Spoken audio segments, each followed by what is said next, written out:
வணக்கம் விவசாயிகளே. இது நம்ம புது விவசாய உலக சேனல் விவசாயிகளே. இன்னைக்கு நம்ம பார்த்தீங்கன்னா கால்சியம், மெக்னீசியம், சல்பர் அதான் பயிர்களுக்கு தேவையான இரண்டாம் நிலை ஊட்டச்சத்து. அந்த உரத்தை பற்றி பார்க்க போகிறோம். இந்த உரம் எதனால் கொடுக்குறோம், இந்த உரம் கொடுக்கறதுனால பயிர்களுக்கு என்ன நன்மை, இந்த உரம் எப்போ கொடுக்கணும் அப்படின்றத இந்த வீடியோவில் முழுமையாக பார்க்க போகிறோம். ஏன் இந்த வீடியோ நம்ம மேக் பண்ணனா, சில விவசாயிகள் கேட்டாங்க, சார் என்னோட பயிர்களுக்கு ஊட்டச்சத்து குறைபாடை எப்படி நிவர்த்தி பண்ணுறதுன்னு. அதுமாரி பயிர்களுக்கு ஊட்டச்சத்தை நம்ம சரிவிகிதமாக கொடுக்கணும். அதுக்காகவும் அதுமாரி நம்ம சப்ஸ்கிரைபர் நம்ம ஒரு உரம் வாங்கி கடையிலேருந்து போடுறோம். அந்த உரம் என்னென்ன வேலை செய்யுது, அது எதுக்காக போடுறோம், அதை எந்த கால சூழ்நிலையில் போடணும் அப்படின்றது தெரிஞ்சுக்கணுன்றதான். அதேமாரி லாஸ்ட் வீடியோவில் நான் வேம் போட்டேன். அதை சில விவசாயிகள் சொல்கிறாங்க, எப்போ சார் நான் 2ஆம் உரம் போட்டாங்க திரும்பி போடலாமான்னு. விவசாயிகளே அதுமாரி பண்ணிடாதீங்க. ஏன்னா வேம் ஆரம்ப நிலை வேர் வளர்ச்சிக்கு தாங்க. அது ஆரம்ப நிலையிலே கொடுக்கறது தான் நல்லது. ஏன்னா இப்போ நான் குருவைக்கு அதை கொடுக்க வேணான்னு சொல்லியிருக்கேன். நான் சொன்னது நீங்கள் சம்பாவுக்கு அதை பயன்படுத்துங்க. வேமை குருவைக்கு வேணாம் விவசாயிகளே. ஏன்னா நம்ம கொடுக்குறோன்னா நம்ம செலவுகளை அதிகப்படுத்தக்கூடாது. அதிக செலவில் நம்ம விவசாயம் இழுத்து விட்டுறக்கூடாது. ஏன்னா இப்போ வேம் இந்த கோடையில் வெப்பம் அதிகமாக இருக்குது. இது ஒரு பூஞ்சானம், உயிர் பூஞ்சானம். வெப்பம் அதிகமாக இருந்தால் இதனோட பலன் அதிகமாக இருக்காது, வேலை செய்யாது. அதனால் நீங்கள் சம்பாவுக்கு பயன்படுத்துங்க. இப்போ குருவைக்கு வேணாம் விவசாயிகளே. சரி விவசாயிகளே, வாங்க வீடியோக்குள்ளே போகலாம்.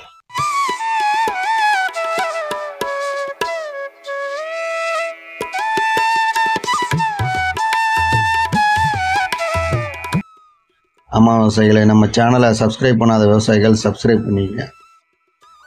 சரி விவசாயிகளே, இப்போ பார்த்தீங்கன்னா கால்சியம், மெக்னீசியம், சல்பர் நீங்கள் கடையில் பார்த்துருப்பீங்க. கீர்த்தி ஸ்பிக்கில் வரும். கீர்த்தி நான் இந்த பிராண்டடை இது பண்ணல, இதில் நிறையா வருது. உங்கள் ஏரியாவில் கால்சியம், மெக்னீசியம், சல்பர் கலந்த உரங்கள் எது கிடைச்சாலும் வாங்கி போடுங்க. அதில் விலை கம்மி, எந்த உரம் கிடைச்சாலும் வாங்கி பயன்படுத்துங்க. இப்போ இந்த கீர்த்தியே பார்த்தீங்கன்னா ஒரு ஏரியாவில் 650லேருந்து ஒரு சில ஏரியாவில் 800 ரூபா வரைக்கும் கிடைக்கிது.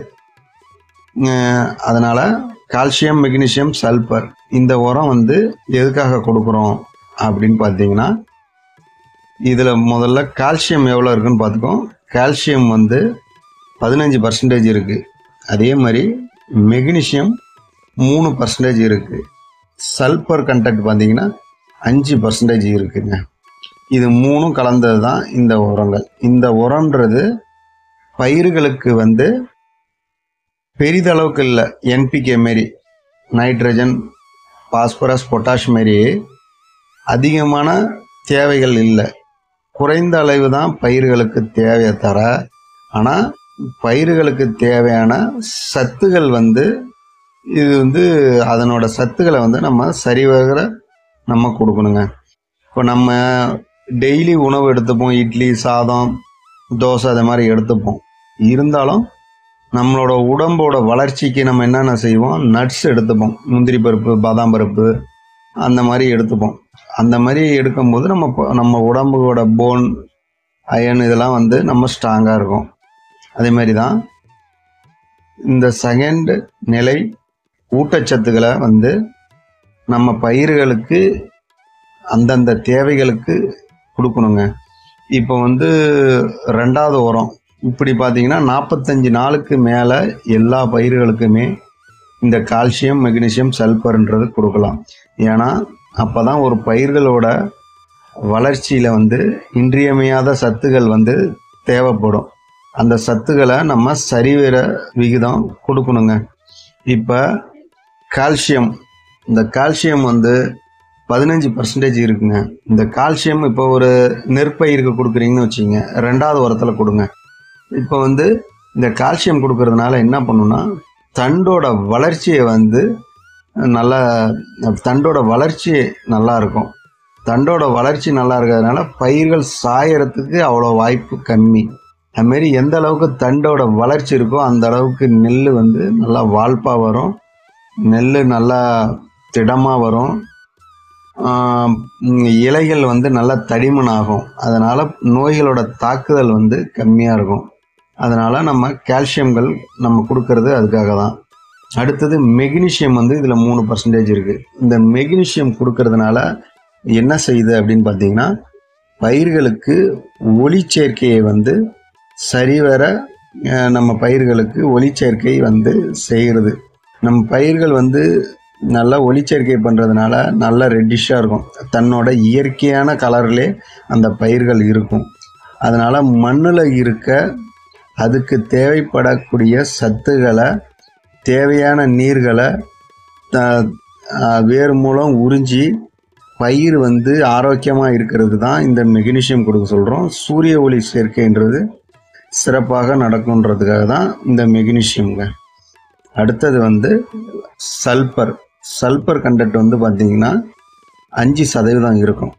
இந்த சல்பர் என்ன வேலை செய்யுதுன்னா, பயிர்களுக்கு தேவையான புரத சத்துகள், அந்த புரத சத்துக்களை வந்து பயிர்களுக்கு எடுத்து கொடுக்கறதுக்கு இந்த சல்பர் கண்டென்ட் வந்து தேவைப்படும். அதே மாதிரி இயற்கையாகவே அமினோ அமிலம் அதை உற்பத்தி ஆவதற்கு இந்த சல்பர் கண்டென்ட் பயிர்களுக்கு தேவைப்படுது. இந்த அமினோ அமிலம் உங்களுக்கு தெரியும், இது ஆசிட்டாகவே கடையில் விற்கும். இந்த அமினோ அமிலம் வந்து இயற்கையாகவே பயிர்கள் வந்து தானாகவே எடுத்துக்கும், அதை உற்பத்தி பண்ணிக்கும். ஆனால் மண்ணோட தன்மைகளை பொறுத்து அது மாறும். அதனால தான் நம்ம சில வந்து ஆரம்ப நிலை வளர்ச்சி ஊக்கிய அமினோ அமிலத்தை நம்ம செயற்கையாக வாங்கி பயன்படுத்துவோம். அப்போ பயிர்களோட வளர்ச்சிக்கு வந்து இந்த அமினோ அமிலம்ன்றது எவ்வளோ முக்கியம், அதை இயற்கையாகவே இது வந்து உற்பத்தி பண்ணிக்கும். அதனால தான் நம்ம வந்து சல்பர் கண்டென்ட்டை அதை கொடுக்குறோம். அதே மாதிரி வந்து பார்த்திங்கன்னா, இந்த கால்சியம் மெக்னீஷியம் சல்பர் கொடுக்கறதுனால பிஹெச் நிலை, அதான் வந்து இந்த உப்புத்தன்மைன்னு சொல்லுவோம்ல மண்ணில், அந்த உப்புத்தன்மையை வந்து பேலன்ஸ் பண்ணுங்க. அடுத்தது வந்து பார்த்திங்கன்னா, இது எவ்வளோ கொடுக்கலாம் அப்படின்னு பார்த்தீங்கன்னா, ஒரு ஏக்கருக்கு 30 கிலோலேருந்து 50 கிலோ வரைக்கும் கொடுக்கலாம். நீங்கள் விலைக்கு தகுந்த மாதிரி மினிமம் ஒரு 30 கிலோலேருந்து பயன்படுத்திங்க. அதே மாதிரி இது எப்படி கொடுக்கலாம் அப்படின்னா, நீங்கள் எந்த உரத்தோட வேணாலும் இதை கலந்து, இயற்கை மண் உரமாக இருக்கா அதனோட கலந்து கொடுக்கலாம். இல்லை நீங்கள் இந்த டிஏபி, பொட்டாஷ் இந்த மாதிரி உரங்கள் இருக்கு இல்லையா, யூரியா, இந்தமாரி உரங்கள்லாம் நீங்கள் கலந்து கொடுக்கலாம். அதுமாரி நீங்கள் 2வது உரம் நான் போட சொல்லியிருப்பேன், அந்த 2வது உரத்தோட இதை கலந்து போடுங்க. நீங்கள் நட்ட உடனே போடக்கூடாது. நட்டு முதல் உரம் போட்டு அதுலேருந்து 15 நாள் கழித்து 2வது உரம் போடுவீங்க. அந்த 2வது உரத்தில் இந்த உரங்களை நீங்கள் பயன்படுத்தி பயன்பெறணுன்ற நோக்கத்துக்கு தான் இந்த வீடியோவே போட்டேன். வீடியோ பிடிச்சிருந்தால் லைக் பண்ணுங்கள், ஷேர் பண்ணுங்கள். சந்தேகங்கள் இருந்தால் கண்டிப்பாக கமெண்ட் பண்ணுங்கள் விவசாயிகள்.